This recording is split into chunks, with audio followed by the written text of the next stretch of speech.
Vamos abrir as nossas Bíblias na primeira carta de Paulo aos Coríntios, capítulo de número 3.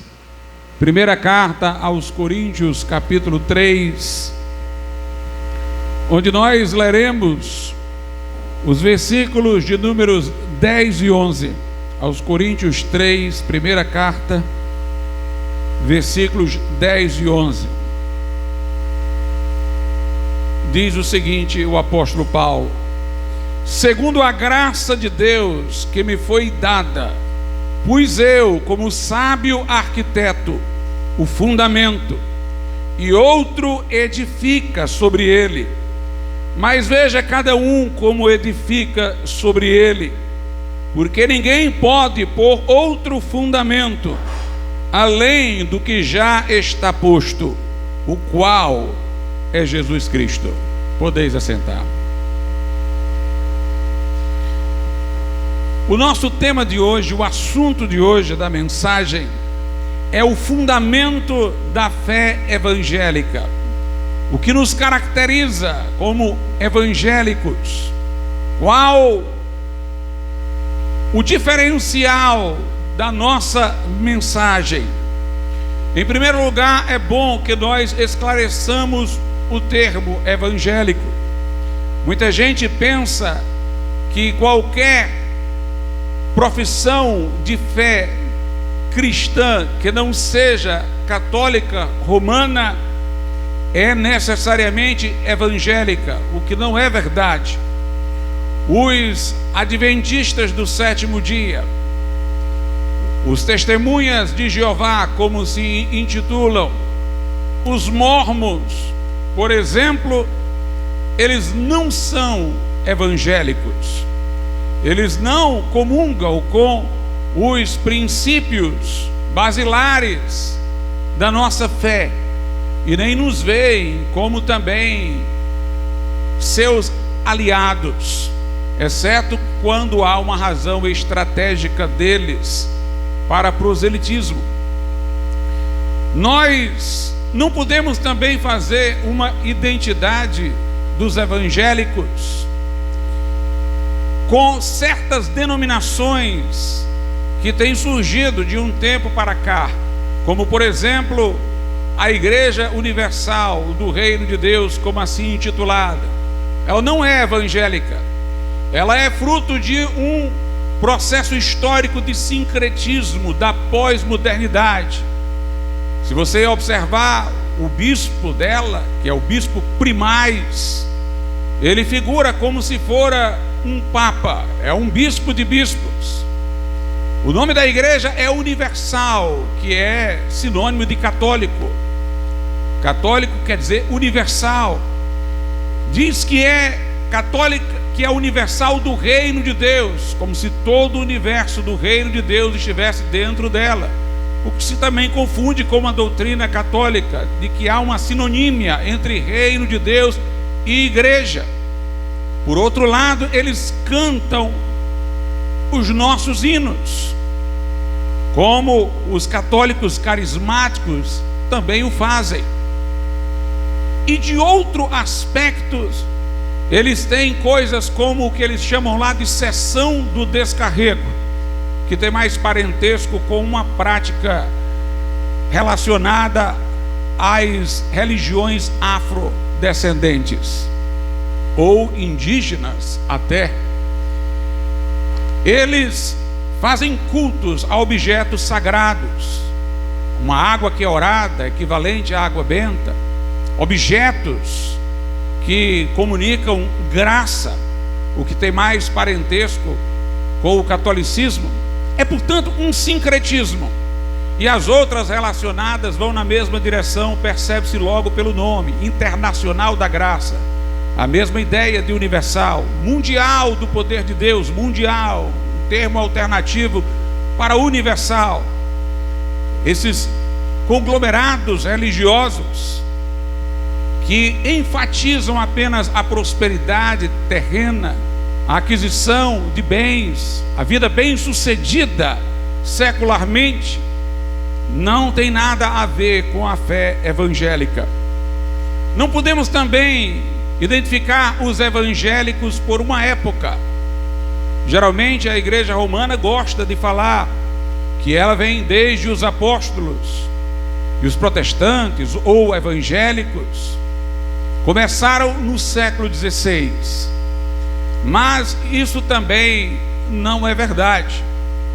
Nós somos aqui de linha anabatista. A reforma teve duas linhas: a reforma magisterial, os calvinistas e luteranos, e a reforma radical, os anabatistas, que foi um pouco mais além que eles. Mas vejam só, os anabatistas acreditam, nós acreditamos na continuidade da igreja que professa a nossa fé desde os apóstolos. No século II, houve um grande apologeta cristão chamado Tertuliano. E já eu farei menção a ele, mas antes eu digo que naquela época tinha ocorrido uma grande perseguição à igreja cristã.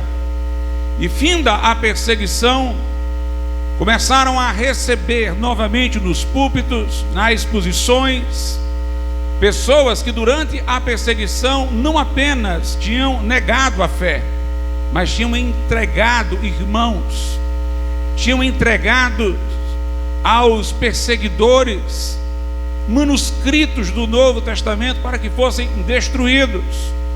Depois da perseguição, elas se reapresentaram para irem novamente a seus cargos e posições. E duas partes da cristandade não aceitaram isso: os montanistas e os novacianos. Os montanistas e novacianos, veja só, eles foram os desenvolvedores do ponto de vista dogmático. Os montanistas por meio de Tertuliano, os novacianos por meio de Novácio, da doutrina da Trindade. A doutrina da Trindade, definida pela fórmula um só Deus e três pessoas, veio exatamente dos grandes líderes desses dois movimentos do século II. Eles foram recusados pela igreja majoritária, os montanistas e os novacianos. Mas Irineu de Leão, que era um pai da igreja ilustre naquele tempo, ele asseverou que a igreja erraria por excluir estes dois grupos, porque eles estavam representando fidelidade à fé apostólica. Os principais mártires desse período eram montanistas, como Perpétua e Felicidade, que a igreja romana até hoje considera como sendo as duas santas. Elas eram montanistas. E Tertuliano, o mais relevante pai da igreja desse período, o maior mestre cristão desse momento histórico, abraçou o montanismo e tornou-se, por seus escritos, o maior defensor do montanismo. Cipriano, São Cipriano, como chamado, dizia que Tertuliano era o seu mestre. E praticamente todos os historiadores das várias segmentações religiosas cristãs admitem que Tertuliano era o maior mestre deste período, e ele foi montanista. Para nós, o montanismo e o novacianismo, naquele momento histórico, representavam o legítimo cristianismo. No século IV, Agostinho dizia que os montanistas ainda estavam lá, onde ele morava, na África. Houve um bispo chamado Donato, que começou a ter uma série de controvérsias com a igreja que agora estava se aproximando do império. A mesma igreja que havia excluído montanistas e novacianos, que recebera tão facilmente nos cargos os que haviam traído durante a perseguição, agora aproximada do império, estava mais flexível ainda.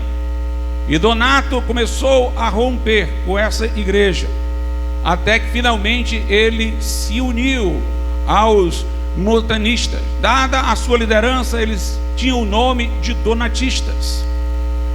Dos donatistas vieram os paulicianos, impetuosos missionários, perseguidos durante o início da Idade Média pela igreja agora hegemônica. E eles foram aqueles que tiveram continuidade através dos valdenses primitivos. E os valdenses originaram os anabatistas do século XVI. E, portanto, há uma continuidade desde os apóstolos. Os reformadores magisteriais, Lutero e Calvino, não aderiram a essa tese dos anabatistas, porque viram que estes grupos tinham mais parentesco com os anabatistas do que com eles mesmos. Porque, muito embora tendo eles feito a reforma, mantiveram algumas práticas do catolicismo, como o batismo infantil. E esses grupos batizavam apenas os que podiam fazer profissão livre e aberta de fé, ou seja, os adultos. Mas Lutero falou no que ele chamou de cativeiro babilônico da igreja. Ele disse que pessoas que criam como ele cria, como Calvino cria, em parte como os anabatistas criam, mas os anabatistas foram mais além dos reformadores. Mas ele dizia que pessoas que criam como eles criam sempre estiveram dentro da igreja hegemônica na Idade Média. Mas ele considerava que estas pessoas estavam dentro de um cativeiro, fazendo uma analogia com o povo de Israel, que sobreviveu desterrado dentro da Babilônia em cativeiro. Então esses reformadores viam, olhando para trás dentro da igreja, os seus antecessores. John Hus, da Boêmia, que depois de ter sido queimado vivo por decisão do concílio de Constança, teve sucessores nos hussitas, que existiram até a época da reforma e existem até hoje. Antes de John Hus, John Wycliffe. John Hus leu os escritos de John Wycliffe, que era da Inglaterra, que foi um precursor da reforma, era também um sacerdote. Ele foi destituído de seu cargo de professor em Oxford, mas conseguiu viver sem que a fogueira o alcançasse. Lutero via para trás John Wesley, João de Essália, Jerônimo Savonarola.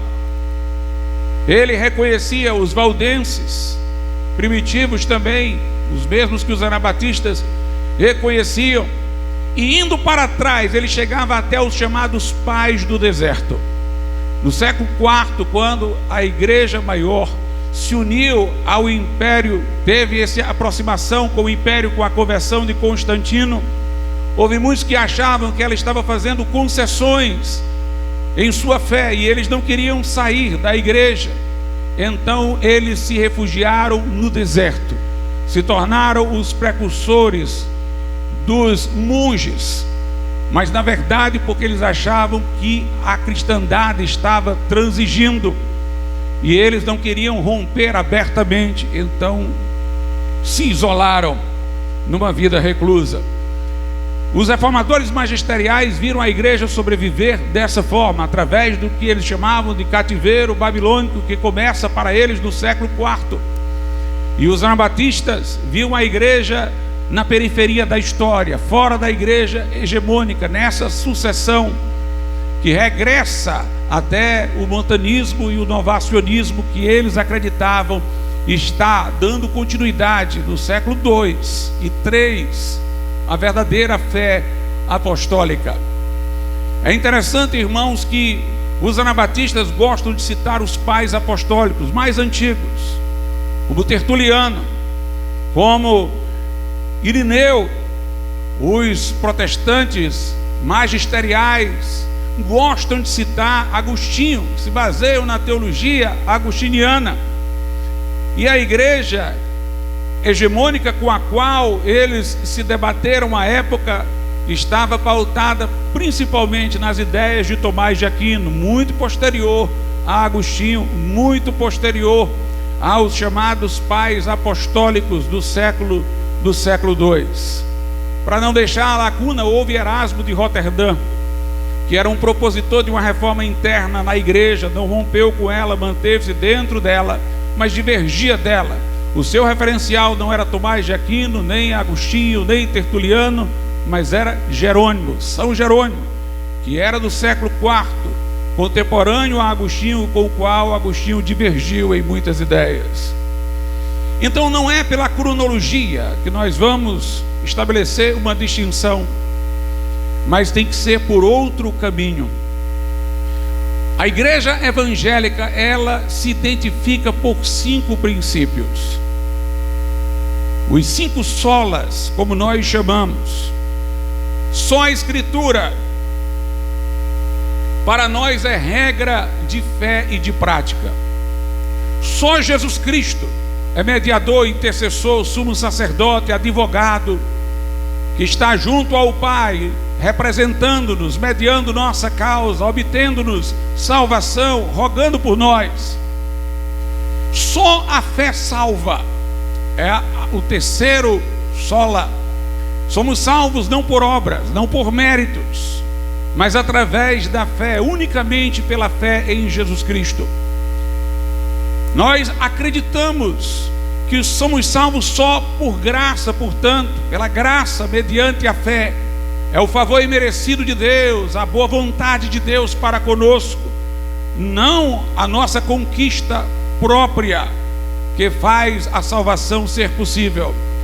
E o último sola é só a Deus a glória. Acreditamos que por não haver espaço para o mérito humano e para a vanglória, nós temos que ser gratos a Deus pela salvação e viver uma vida inteiramente para a sua glória e não para a nossa promoção pessoal. São esses os princípios que nos caracterizam.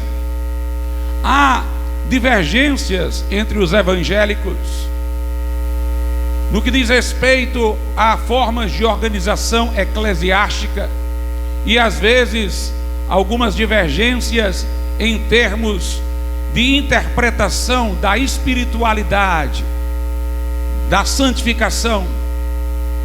Mas as diferenças que temos nesse aspecto são muito menos variáveis do que as diferenças de concepção de espiritualidade, de forma de organização das ordens religiosas dentro do catolicismo. Nós nos irmanamos por esses 5 pontos. Se dentro da igreja romana tem variantes, mas eles se irmanam em torno da liderança do Papa, que julgam ser o cabeça da igreja. Nós nos irmanamos nestes 5 pontos. Isso significa dizer que nós podemos juntos, todos os evangélicos, evangelizar alguém, porque o que teremos para dizer ao pecador a fim de que se salve é a mesma coisa. E nós acreditamos que isso que temos para dizer é algo que não pode ser objeto de adição ou subtração, porque se isso acontecer, o evangelho é corrompido e a mensagem já não é mais aquela que mostra para o perdido o caminho da salvação. O apóstolo Paulo diz o seguinte na carta aos Coríntios, no capítulo de número 2, versículo de número 2: porque nada me propus saber entre vós, senão a Jesus Cristo e este crucificado. A nossa visão é de que o evangelho é simples e não complexo. Não é uma coisa recheada de degrau, de ascese. Não é uma peregrinação longa de sacramentos em várias fases da vida. Para nós, embora o batismo seja uma forma de o crente salvo testemunhar ao mundo que lhe ocorreu representativamente nas águas, embora a ceia seja um memorial do sacrifício de Cristo, para nós o evangelho que salva está nessa mensagem: Cristo e este crucificado. O que os apóstolos pregavam era isso. O que Paulo diz pregar é isto: nada me propus saber entre vós, senão a Jesus Cristo e este crucificado. Ou seja, nós pregamos sobre quem é Jesus e sobre o que ele fez. As duas coisas estão relacionadas. Nós cremos que Jesus Cristo é Deus, eternamente gerado do Pai, consubstancial ao Pai, como ele disse: eu e o Pai somos um. E cremos que ele se encarnou e se fez homem verdadeiro, com um corpo de verdade, e naquela cruz morreu em nosso lugar. Para que o seu sacrifício pudesse nos salvar, ele tinha que ser exatamente quem ele era, homem e Deus em uma só pessoa. Como homem, poderia morrer, e portanto morrer em nosso lugar. Como homem perfeito, que foi tentado mas não pecou, poderia substituir os imperfeitos, levando suas culpas. E sendo ele Deus, ele pôde tornar aquele sacrifício expiatório que fez de valor infinito. É inesgotável. A morte de um é capaz de salvar milhões, bilhões, se for o caso, porque ela não tem um valor equivalente a de um outro indivíduo. É uma morte de valor infinito, inesgotável, porque ele é Deus, embora tenha morrido como homem. Tudo que é feito por Deus é de valor inesgotável. Ele morreu como homem, mas sendo Deus, sua morte como homem se tornou uma morte de méritos inesgotáveis. O sangue de Jesus purifica o que crê de todo pecado. Ele abriu uma fonte que não para de jorrar, oferecendo salvação aos homens. Quem ele é dá sentido ao que ele fez, ter morrido por nós naquela cruz e nos obtido por meio dela uma eterna redenção. O que nós temos que pregar ao perdido é isso: Cristo e este crucificado. Esse é o fundamento de que fala Paulo aqui na primeira carta aos Coríntios 3, para a qual eu retorno. Aqui diz, versículos de número 10 e 11, que já lemos: segundo a graça de Deus que me foi dada, pus eu, como sábio arquiteto, o fundamento, e outro edifica sobre ele. Mas veja cada um como edifica sobre ele, porque ninguém pode pôr outro fundamento além do que está posto, o qual é Jesus Cristo. Paulo diz: o único fundamento que temos para apresentar, o fundamento da igreja, o fundamento do evangelho é Cristo. Não há outro além de Jesus. No entanto, as divergências entre evangélicos poderão aparecer na hora que se edifica sobre esse fundamento, na continuidade do ensino. E Paulo falou que poderiam existir essas divergências. Veja o que ele prossegue dizendo, verso 12: e se alguém sobre este fundamento formar um edifício de ouro, prata, pedras preciosas, madeira, feno, palha, a obra de cada um se manifestará. Na verdade, o dia a declarará, porque pelo fogo será descoberta, e o fogo provará qual seja a obra de cada um. Se a obra que alguém edificou nessa parte permanecer, esse receberá galardão. Se a obra de alguém se queimar, sofrerá detrimento, mas o tal será salvo, todavia como que pelo fogo. Paulo aqui não está falando de todos os cristãos, está falando dos pregadores. Ele está dizendo: eu, como sábio arquiteto, lancei o fundamento, o único que há, que é Jesus Cristo. Mas veja cada um como prossegue no ensino. E aí ele mostra que tem um ensino mais sólido, que ele coloca ilustrando com pedras preciosas, ouro, prata. Mas fala de alguém que, muito embora tenha pregado o evangelho de Cristo, está construindo o ensino posterior com palha, feno, pedras preciosas, ou com palha, feno e madeira, não com metal firme. E aí ele está dizendo que um dia todos nós, crentes, estaremos diante de Cristo. Não é o julgamento para a condenação, é o julgamento dos salvos. Todos os que estiverem nesse julgamento de que ele fala aqui serão pessoas salvas. A questão será galardoar, ou seja, recompensar o trabalho que foi feito na obra de Deus de um e de outro. E a Escritura diz que essa prova do trabalho vai ser através de um fogo, que ninguém deve pensar num fogo como do inferno. Aqui não se trata de condenação. O fogo é o Espírito Santo, tantas vezes assim retratado na Bíblia. O Espírito Santo é que prescruta o nosso coração. Os olhos de Jesus são como chama de fogo, diz lá no Apocalipse, para ver o que está dentro de nós. E ali vai se ver Se a obra de alguém for uma obra sólida, ele não apenas lançou o fundamento, que é Cristo, mas a continuidade da sua instrução foi bem orientada. Se ele fez uma obra sólida, e essa obra passando pelo fogo permanecer, ele receberá a recompensa.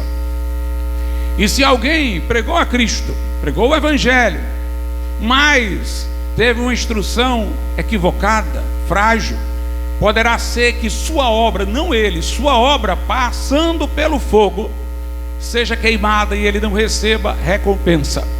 A Bíblia diz que ele sofrerá detrimento, porque é como se ele tivesse trabalhado, mas não vai ter o salário, não vai ter a recompensa, não vai ter o galardão, mas será salvo como que pelo fogo. Este fogo não é purgatório, não queima a pessoa, queima a obra dele, se ela não for uma obra sustentável. O que está aqui em prova não é a pessoa, é a obra. O que está dito é que aquele cuja obra se mostrar sólida vai ser galardoado, e aquele que não vai ter o seu trabalho sem recompensa, embora esteja salvo, embora vá para o céu. Obviamente Paulo aqui está falando de duas coisas bem extremadas: um que só tem ouro, prata e pedras preciosas, e o outro que tem só madeira, feno e palha. Notadamente nossas obras devem ter estas coisas misturadas, e algumas coisas serão recompensadas e outras não. É aqui onde os evangélicos poderão ter a divergência. Se o ensino de continuação depois de Cristo está mais exato, fortaleceu mais pessoas, orientou melhor, ele vai ser recompensado. Se alguém teve um ensino que não foi lá tão bíblico, mas pregava a Cristo, ele poderá ser salvo, mas sem receber o galardão, ou o inteiro galardão. Então o fundamento é Cristo.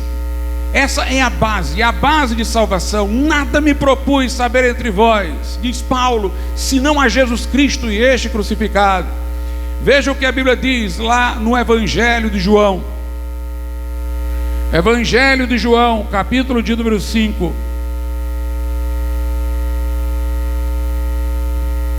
A partir do versículo de número 39. O 39 e o 40. Jesus diz aos que lhe ouvem: examinais as Escrituras, porque vós cuidais ter nelas a vida eterna, e são elas que de mim testificam, e não quereis vir a mim para terdes vida.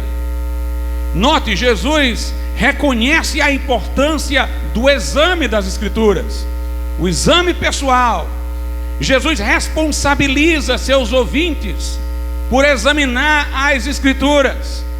Jesus diz de que trata a Escritura, qual é o objeto da Escritura. Ela trata da vida eterna e testifica que a vida eterna está em Jesus. O assunto da Bíblia é esse: Cristo e este crucificado. É a vida eterna que é recebida através de Jesus.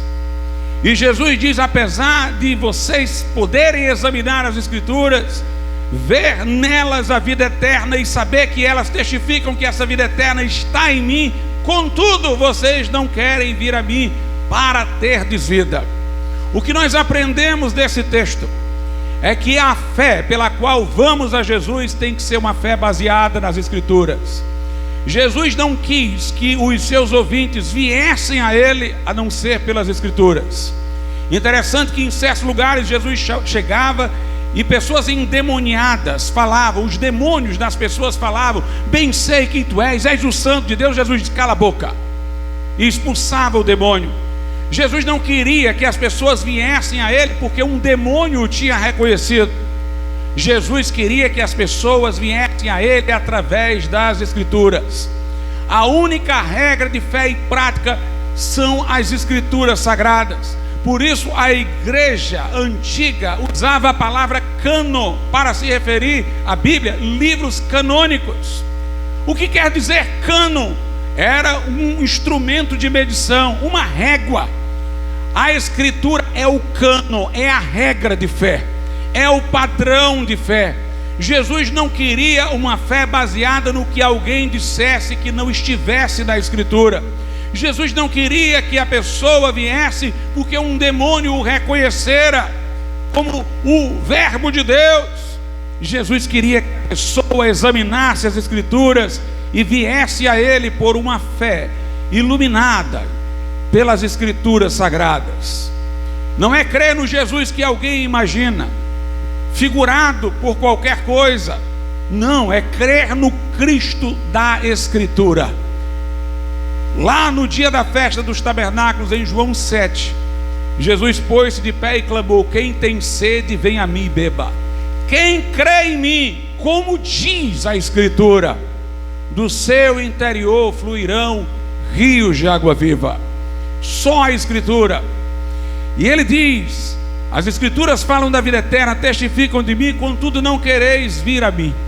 Essa expressão que Jesus utilizava muito, vir a mim, ela significava fé.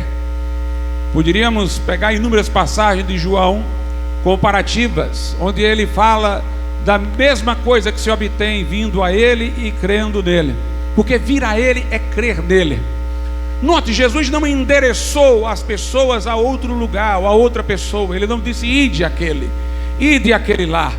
Ele dizia: vinde a mim. Só Jesus Cristo salva. Ele convidava as pessoas a irem diretamente a Ele.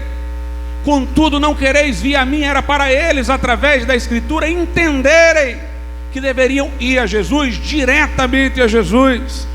E não quereis vir a mim para terdes vida.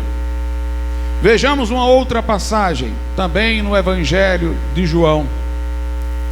João capítulo de número 20. Diz assim a Bíblia nos versículos de números 30 e 31. João fala: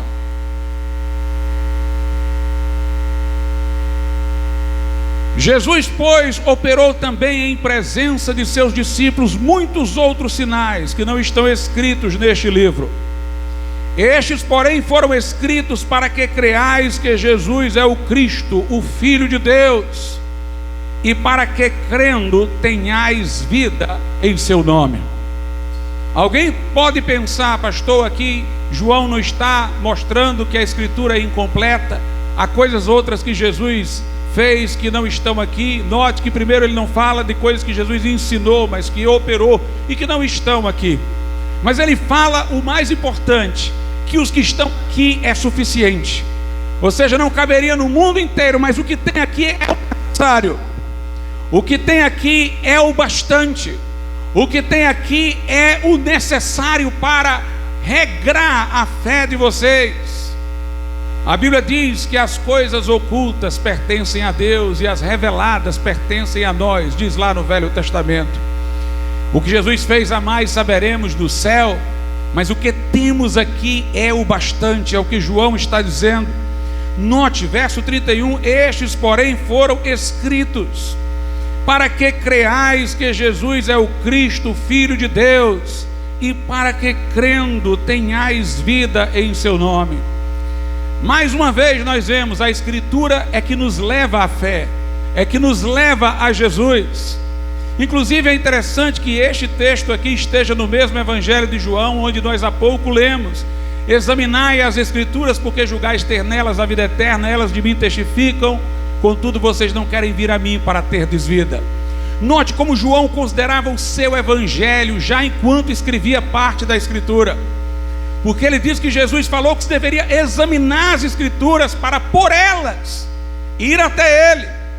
João entende que o que ele está escrevendo aqui é a continuidade da Escritura do Velho Testamento pelo Novo.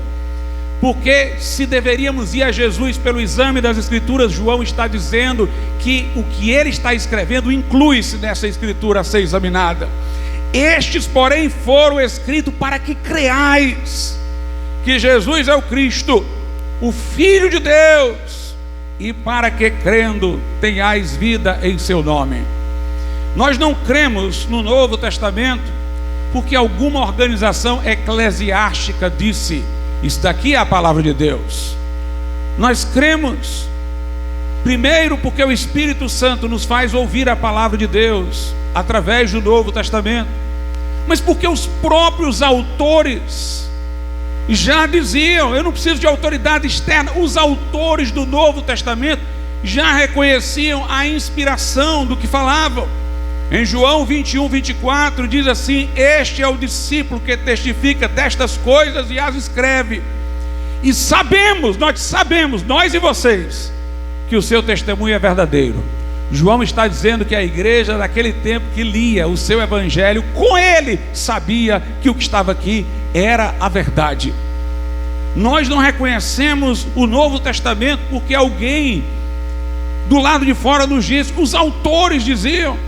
João termina o Apocalipse dizendo: quem acrescentar alguma coisa a este livro, serão acrescentados os flagelos de que trata ele. Se alguém subtrair alguma coisa deste livro, será tirada a parte que lhe cabe na árvore da vida. Ora, ninguém poderia esperar séculos depois de João escrever isso para alguma autoridade dizer: este livro é inspirado. Daqui para lá já tinham acrescentado ou subtraído. João estava falando e entendendo que o que ele estava dizendo era inspirado e que seus leitores poderiam reconhecer isso. Meus amados irmãos, as duas grandes heresias que o cristianismo apostólico teve que enfrentar foram o gnosticismo, que João enfrenta na carta aos Colossenses, na primeira carta aos Coríntios, particularmente no capítulo 15, e João nas suas epístolas universais, e os judaizantes, que Paulo enfrenta na carta aos Romanos e na carta aos Gálatas. O gnosticismo diminuía e os judaizantes acrescentavam. Os gnósticos diziam que Jesus não teve um corpo real. Se Jesus não teve um corpo real, também o seu sacrifício expiatório não foi sacrifício real. Eles diziam que Jesus não veio em carne, diminuíam. E aí João diz: quem não confessar que Jesus veio em carne é do anticristo. Os judaizantes diziam: bem, Jesus veio, morreu na cruz, mas isso não é bastante para a salvação. Creiamos em Jesus, mas nós precisamos de certos ritos, cerimônias, precisamos de certas obras para acrescentar aquilo que Jesus Cristo fez. Cada um também tem que fazer a sua parte. Paulo diz aos Gálatas que abraçaram isso: vocês abraçaram outro evangelho. Separados estáis de Cristo, vocês, diz em Gálatas 5, que querem se justificar diante de Deus pela lei, vocês declinaram da graça. Quando chegaram lá dizendo: tem que crer em Jesus, mas tem que se circuncidar, que era o rito judaico, Paulo disse: se vocês se deixarem circuncidar, Gálatas 5, então a fé de vocês em Jesus de nada aproveita. Note como para nós, irmãos, esta mensagem não pode ser adulterada. Nós não podemos diminuir, nós não podemos acrescentar. Se nós diminuirmos, se nós acrescentarmos, nós estamos pregando outro evangelho, um evangelho que não é o de Deus, que não salva o perdido. A mensagem é simples assim: Cristo e este crucificado. Por meio da Escritura, chegar à fé em Jesus e ter vida no seu nome. Vejamos uma outra passagem, também no Evangelho de João, capítulo de número 4.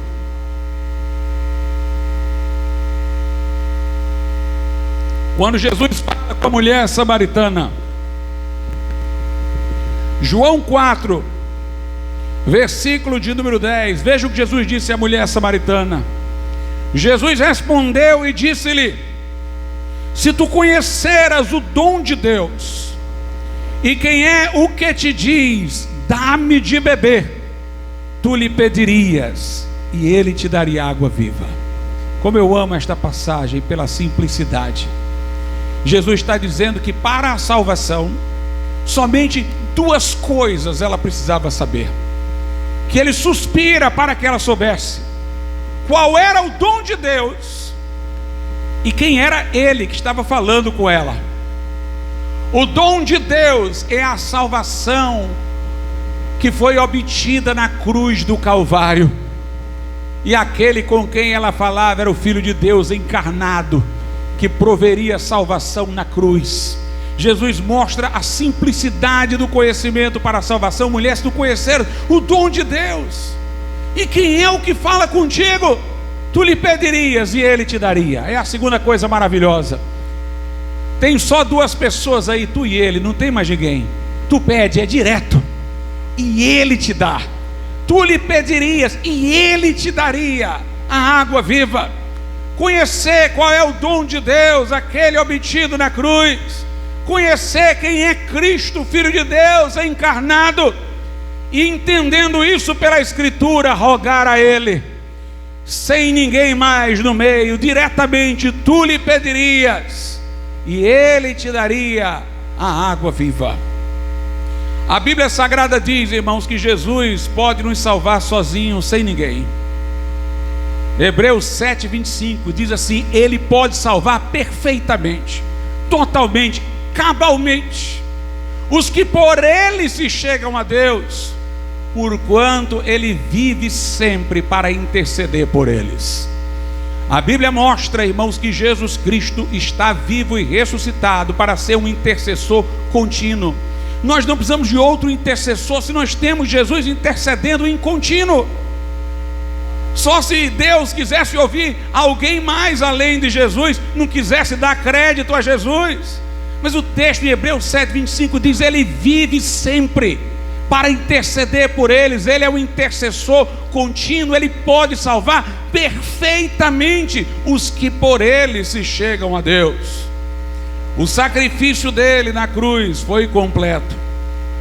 Diz a Bíblia o seguinte, lá em Hebreus, no capítulo de número 10, versículo 14: porque com uma só oblação aperfeiçoou para sempre os que são santificados. Com um só sacrifício, com uma só oblação, Ele aperfeiçoou, Ele deu tudo para aqueles crentes que agora estão sendo santificados, mas já receberam tudo da salvação através desse único sacrifício. A carta aos Hebreus é insistente nisso. Ela vai dizer que os judeus tinham sacerdotes que se sucediam, porque morriam, morrendo um, vinha o outro, da mesma tribo, da mesma linhagem. Mas que nós agora não precisamos mais de sacerdotes que ofereçam a Deus sacrifício, porque nós temos um que vive para sempre. Ele não tem sucessores. Como diz em Hebreus 7, ele é sacerdote para sempre, segundo a ordem de Melquisedeque, e nem ele oferece sacrifícios contínuos. Ele entrou uma vez, diz a carta aos Hebreus, no santuário com o seu próprio sangue e nos obteve uma eterna redenção. Só Jesus. Essa é a grande ênfase. Lá na primeira epístola de João, capítulo 2, João diz: filhinhos, vos escrevi para que não pequeis.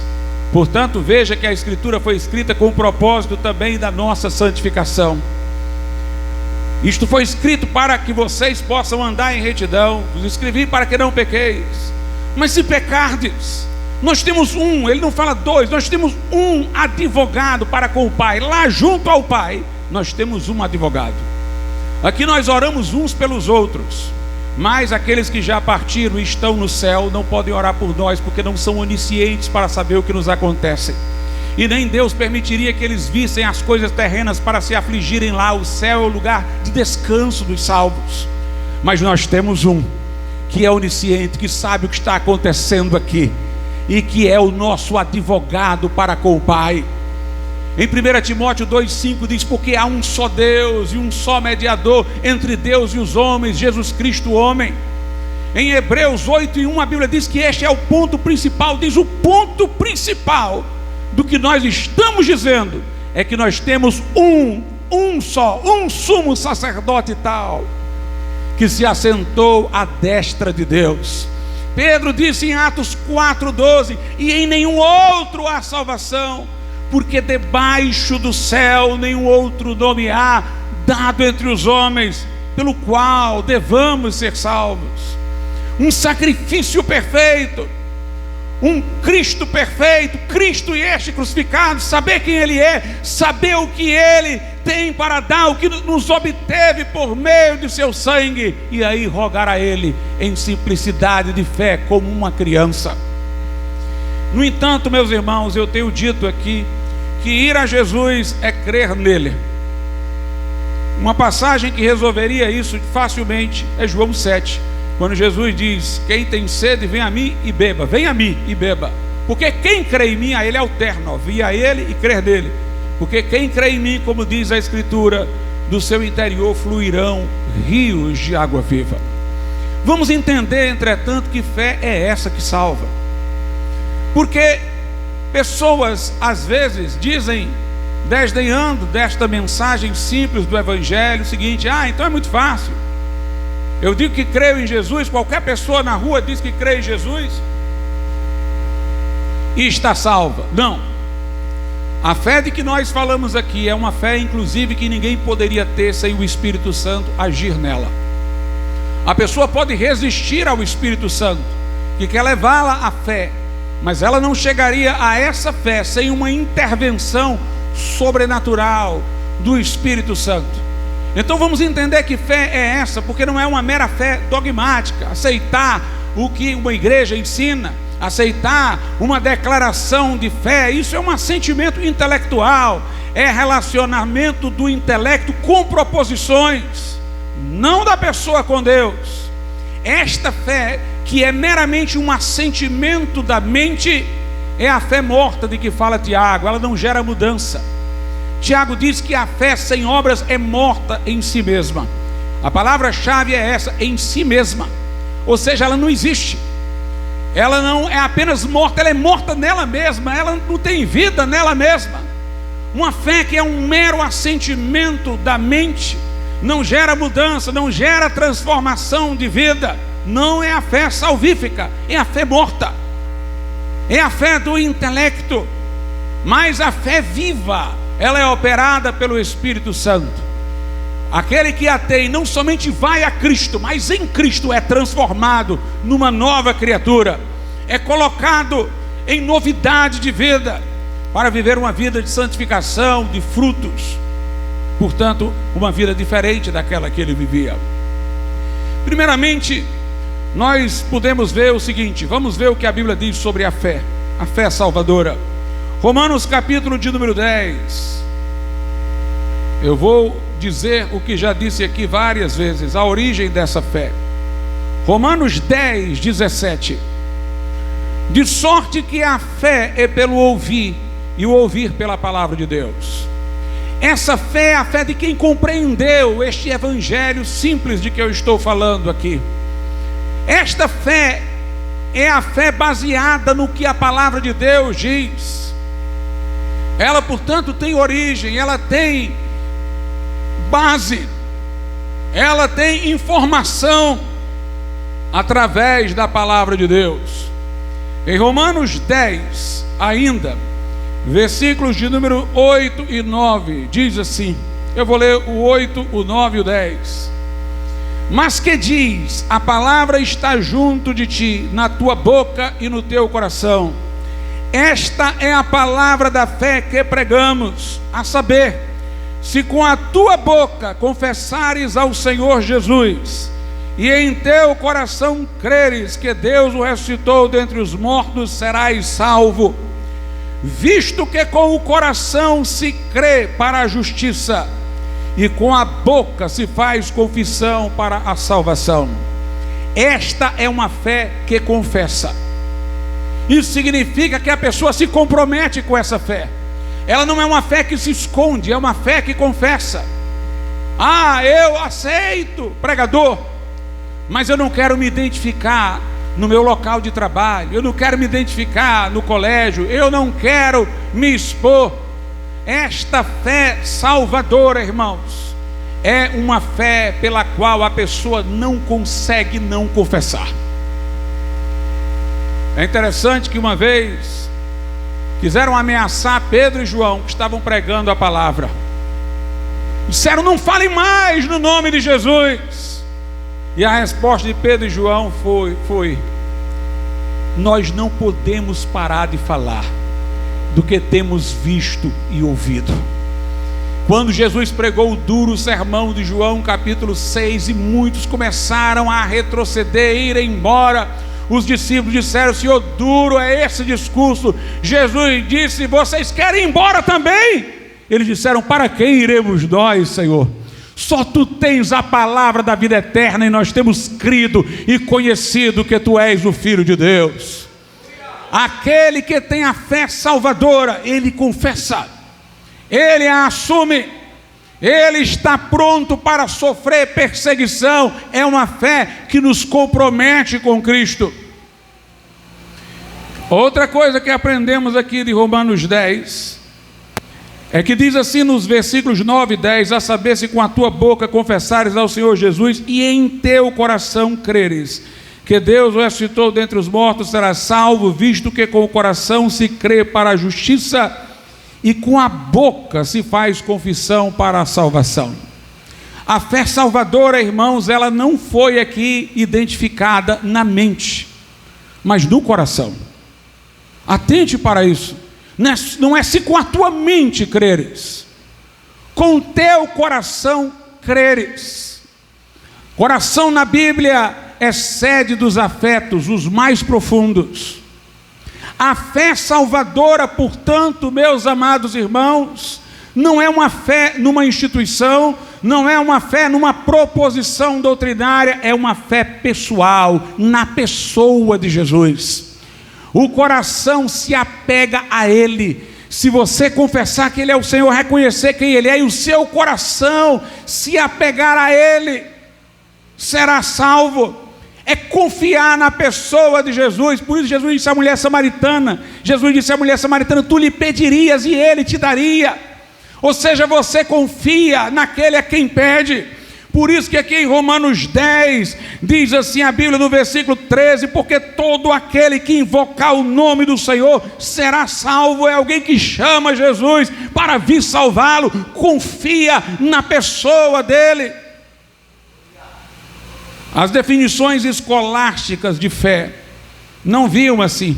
A fé muitas vezes foi retratada no período medieval como uma coisa intelectual, ou seja, é como se fosse uma iluminação da revelação para aquilo que sua razão não alcança. A Trindade, por exemplo, a razão não alcança, então vem uma iluminação da minha razão para eu admitir a Trindade. Eu não nego que nós tenhamos que aceitar estas verdades com a mente iluminada pelo Espírito Santo, mas isto não é a fé. A fé de que fala a Bíblia é fé em Jesus, é crer nele. É crer nele. Há termos no grego que são muito mais fortes do que em português. Jesus falava: o que crê em mim. Em é para dentro. O que crê vindo para dentro dele. Portanto, tem uma mobilização do coração, da vida, para uma rendição a Jesus. Crê indo a ele. Por isso que ele dizia: o que vem a mim. É uma fé que está levando o nosso coração na direção dele. A fé morta em si mesma, de que fala Tiago, não é o crer em, é o crer que. Tiago diz: tu crês que Deus existe? Não é crer em Deus, crer que Ele existe, aceitar a proposição. Fazes bem, mas os demônios também o creem e estremecem. Os demônios creem que Deus existe, mas não creem em Deus. Eles não creem indo para Deus, rendendo a vida a Deus. Não é, portanto, uma fé meramente intelectual, é a que vai na direção de Jesus. A certeza que nós temos da nossa salvação não é simplesmente porque temos uma doutrina certa, estamos numa igreja certa, é porque confiamos a nossa vida ao Salvador certo. Veja o que Paulo diz na carta a Timóteo. Na carta a Timóteo, segunda carta, ele diz o seguinte, 2 Timóteo 1:12: por cuja causa padeço também isto, mas não me envergonho, porque eu sei em quem, é numa pessoa, eu sei em quem tenho crido, estou certo de que Ele é poderoso para guardar o meu depósito até aquele dia. Paulo diz: eu não me envergonho do Evangelho, porque eu sei em quem tenho crido. Eu sei em qual pessoa eu tenho depositado a minha fé, uma fé em Jesus, e eu sei que Ele é poderoso para guardar o meu depósito até o dia da ressurreição. Nós vemos, irmãos, que fé é isso também, quando lemos o que a Bíblia fala sobre fé em Hebreus, capítulo de número 11. Hebreus, capítulo de número 11, diz o seguinte, versículo de número 6: ora, sem fé é impossível agradar-lhe, ou seja, a Deus, porque é necessário que aquele que se aproxima de Deus creia que Ele existe e que é galardoador dos que o buscam. Note, quando fala de fé aqui, duas palavras chamam a nossa atenção: se aproximar e buscar. A fé, ela envolve uma aproximação e uma busca. É necessário que aquele que se aproxima de Deus creia que Ele existe e que Ele é galardoador dos que o buscam. A pessoa, irmãos, que tem a fé salvadora é a pessoa que, entendendo o Evangelho, entrega a sua vida a Jesus, vai a Jesus num movimento do coração e crê que Ele vai recebê-la, e crê que Ele vai aceitá-la, e crê que Ele vai salvá-la. Ela está crendo na aproximação, está se aproximando e crendo que vai ser recebida, está buscando e crendo que vai ser ouvida. Não é meramente uma coisa do intelecto, é de alguém que está se aproximando de outro, buscando a outro, e crê que este outro vai acolhê-la, vai salvá-la, vai mudar a sua vida. Outra coisa que nós aprendemos sobre a fé salvadora na Bíblia é que ela é relacionada em antecedência com o arrependimento. Marcos, capítulo de número 1, diz a Bíblia Sagrada, versículos 14 e 15: e depois que João foi entregue à prisão, veio Jesus para a Galileia, pregando o evangelho do reino de Deus, e dizendo: o tempo está cumprido, e o reino de Deus está próximo, arrependei-vos e crede no evangelho. A fé salvadora está sempre ligada com o arrependimento. Em Atos 20, Paulo diz que testificou para com os homens o arrependimento para com Deus e a fé em Jesus Cristo. O arrependimento na Bíblia, irmãos, não relaciona-se apenas àquilo que nós fizemos de errado. Relaciona ao reconhecimento de que nós somos corruptos, de que alguma coisa está errada não só no que fazemos, mas em quem nós somos.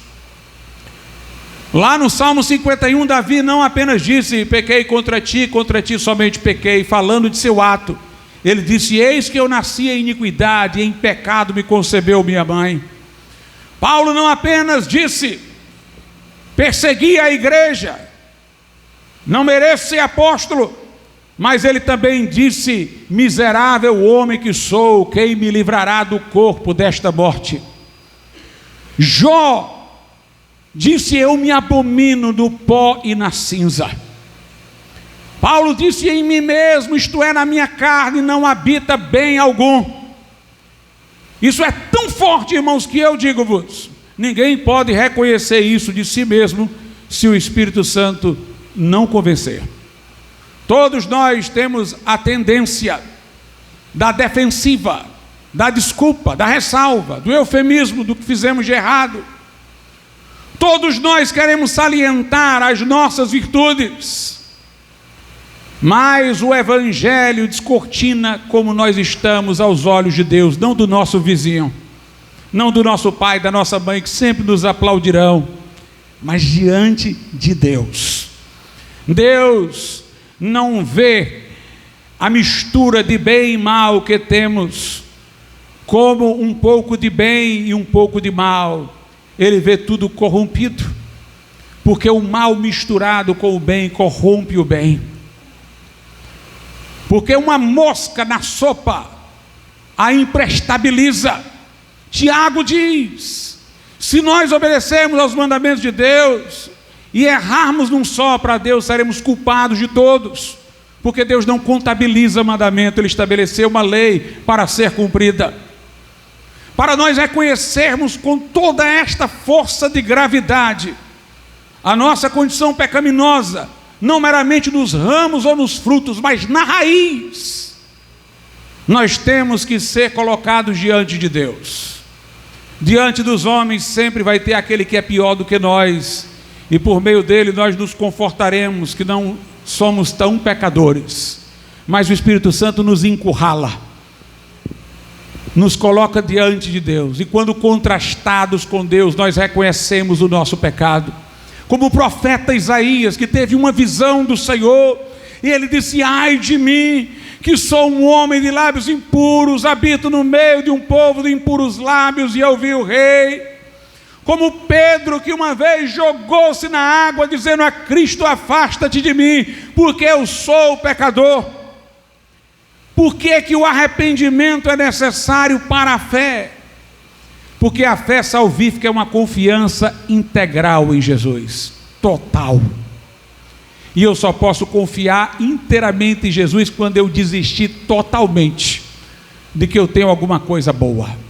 Se eu achar que tenho alguma coisa boa, então eu vou querer Jesus para salvar o resto, mas aqui está muito bom.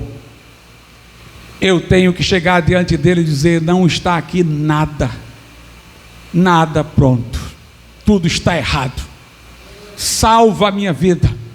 Por isso que quando o crente aceita Jesus, a Bíblia não retrata como uma reforma, retrata como um novo nascimento. O velho tem que morrer, não tem nada que aproveite. Aquele que está em Cristo, nova criatura é. As coisas velhas já passaram, eis que tudo se fez novo. Por isso que nós evangélicos não podemos aceitar a salvação por fé e obras, porque dizer que a salvação é por fé e obras é dizer que nós temos alguma coisa para dar. Viola a ideia bíblica de arrependimento, que é reconhecer que em nós não habita bem algum, que, como diz o profeta Isaías, nós temos uma ferida da cabeça até a planta do pé, uma ferida purulenta que ainda não foi espremida. Nós não podemos cooperar com nada. Por isso a fé salvífica é retratada como ir a Jesus, porque é como uma pessoa que está correndo mesmo. Ela está olhando para si e está querendo se livrar de quem ela é. Ela está fugindo de si para Jesus, ela está correndo para Jesus. Antes fugia de Deus, agora foge para Deus, porque Jesus está dizendo: vinde a mim os cansados e sobrecarregados, e eu vos aliviarei. Quem tem sede, vem a mim e beba. Quem crê em mim, como diz a Escritura, do seu interior fluirão rios de água viva. Jesus estava fazendo um convite a quem se viu pecador, por isso ele disse: o que vem a mim, de maneira nenhuma o lançarei fora, porque o Filho do Homem veio buscar e salvar o que se havia perdido. Esta fé que se agarra inteiramente a Jesus, que recebe dele a salvação. Se eu creio em Jesus e mais alguém, então eu estou achando, porque normalmente esse mais alguém não vai ser Deus, que se eu não tenho na minha humanidade alguma coisa para merecer, alguém na humanidade tem alguma coisa para conseguir por mim. Mas é preciso desistir do homem. Todos pecaram e destituídos estão da glória de Deus. Romanos 3, não há um justo, nenhum sequer. Todos se extraviaram, todos se fizeram inúteis. Mas tem um Salvador dizendo: vinde a mim, agarre-se a mim, confie em mim como seu Salvador. É esta fé que corre para Jesus, que muda a nossa vida. Lá em Gálatas 5, a Bíblia Sagrada diz: em Cristo Jesus não vale a circuncisão nem a incircuncisão, ou seja, nem submeter à cerimônia dos judeus da circuncisão, nem não tê-la. O que vale, diz Gálatas 5, é a fé que opera pelo amor. O que quer dizer isso? A fé que opera pelo amor. O homem sem Jesus, ele é incapaz de amar como Deus quer. Ele tem um amor humano, mas ele não tem um amor de Deus. Vou lhes explicar por quê. Se ele ama o próximo porque é pai dele ou mãe dele, ele está amando porque é o pai dele e a mãe dele, ainda ele é o referencial. Se ele ama porque é seu amigo, ele está amando porque é seu amigo, ele ainda é o referencial. Se ama porque são seus filhos, seu cônjuge, está amando por causa disso. Ainda que ele ame uma pessoa pobre, dizendo: é um ser humano como eu, ainda está na horizontalização. Ele está amando a espécie humana por amor à espécie humana. Ele ainda está sempre girando em torno da humanidade. Mas quando eu me arrependo, reconheço que em mim não habita bem algum, esta é a primeira vez que eu me abro para fora, para confiar em Jesus como meu Salvador. Porque se eu confiar em Jesus pela metade, então toda obra que eu fizer, eu acho que pode ser creditada a mim no final para merecer, eu ainda sou o referencial. Mas se eu entendo que minhas obras não salvam, e eu confio só em Jesus como o meu Salvador, tudo que eu fizer daqui por diante é por gratidão e glória dele. Nada eu vou tomar para mim para dizer que mereço, porque eu já sei que fui alcançado sem merecer coisa nenhuma. A fé salvífica nos liberta dessa clausura em nós mesmos, para a gente poder viver o amor. Eu agora amo o meu próximo, não porque ele é um da minha espécie, não porque ele é meu primo, meu tio, meu sobrinho, meu filho, meu amigo, meu colega de trabalho. Eu amo porque eu estou amando a Deus, e por meio de Deus eu estou amando a Ele, porque Jesus Cristo deu a sua vida, a Ele que tem a imagem e semelhança de Deus. Somente a fé nos liberta para amar. Enquanto nós acharmos que temos algo a fazer para complementar o que Cristo fez, tudo que fizermos, estaremos relacionando a esse débito, estaremos girando em torno de nós mesmos. Mas quando eu confio só em Jesus como meu Salvador, então é só graça. Eu não tenho nada a merecer, não tenho nada a ser elogiado, não tenho nada pelo qual mereça ser recompensado, mas por pura graça, pelo sangue da cruz, pela perfeição daquele sacrifício, por este maravilhoso Salvador, eu fui perdoado de todos os meus pecados. Quando meu coração entende isso, ele é tomado de uma gratidão. Eu agora vou viver para Ele, eu agora vou viver para Jesus. Gálatas 2:20, Paulo diz: quem eu era, já estou crucificado com Cristo, e agora não vivo mais eu, mas é Cristo que vive em mim. Essa vida que eu agora vivo, vivo-a pela fé no Filho de Deus, que me amou e a si mesmo se entregou por mim. Vamos ficar de pé.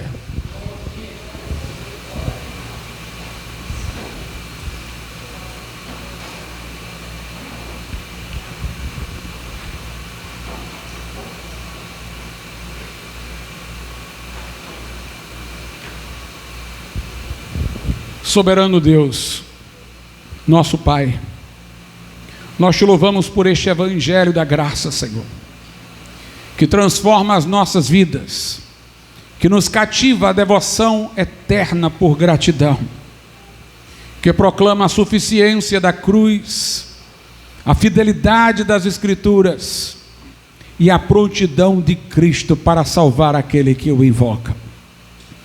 Que teu Santo Espírito, meu Deus, faça vidas olharem-se no teu espelho, para reconhecerem, ó Pai, que só na promessa do Evangelho há perdão e salvação. Que corações se orientem para Cristo e venham a Ele em fé para receber a dádiva, o dom inefável, a vida eterna que há no seu nome, o perdão de pecados pelo sangue da cruz. Nós te pedimos tudo isso em nome de Jesus Cristo. Amém. Nessa noite, eu gostaria de perguntar se há alguém aqui que diz: pastor, eu não entendia tudo isso, não sabia